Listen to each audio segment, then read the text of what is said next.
BRS party ప్రభుత్వము BRS party అప్పుడు BRS party ప్రభుత్వం బీఆర్ఎస్ పార్టీ దానికి బాధ్యత వహించాల్సి వస్తుంది. దాంతో కాంగ్రెస్ పార్టీ ప్రభుత్వం విచారణ చేస్తుందంటే విచారణ ఏది అంటే సిబిఐ అంటది.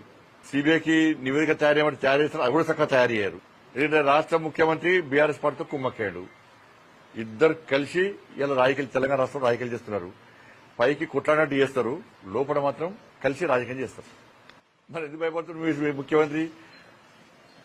నియోజకవర్గాల పునర్విభజన 33% మహిళా రిజర్వేషన్ అన్న వెంటనే రాష్ట్ర ముఖ్యమంత్రికి టెన్షన్ స్టార్ట్ అయింది. డిప్రెషన్లో పోతున్న రాష్ట్ర ముఖ్యమంత్రి స్థాయిలో ఉన్న వ్యక్తి మాట్లాడాల్సిన మాటలకు కాకుండా దిగజారి ఒక ప్రధానమంత్రి స్థాయి వ్యక్తిని గాని పార్టీలను గాని విపక్ష పార్టీ నాయకులను గాని దిగజారి ఏ విధంగా వ్యాఖ్యలు చేస్తుండో మనం ముఖ్యమంత్రి భాష చూసిన తర్వాత తెలంగాణ సమాజం ఇలా నవ్వుకుంటున్నారు, అసహించుకుంటున్నారు. ముఖ్యమంత్రి భాష చూసిన తర్వాత ఈ తొక్కుతాము లోపల తొండలు దొరకొడతామనో ఆ భాష చూసిన తర్వాత నవ్వుకుంటున్నారు జనం. మీరే నవ్వుతున్నారు, జనమంతా నవ్వుకుంటున్నారు ముఖ్యమంత్రి భాష చూసి.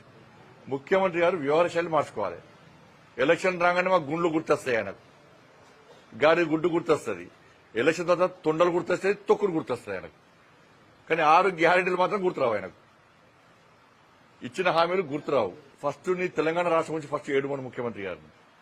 నువ్వు 6 గ్యారెంటీలు ఇవ్వకుండా నరేంద్ర మోడీ గారు హాతీరా చెప్పు. నువ్వు ఉత్తరాది పక్కన తెలంగాణ గురించి ఆలోచించు.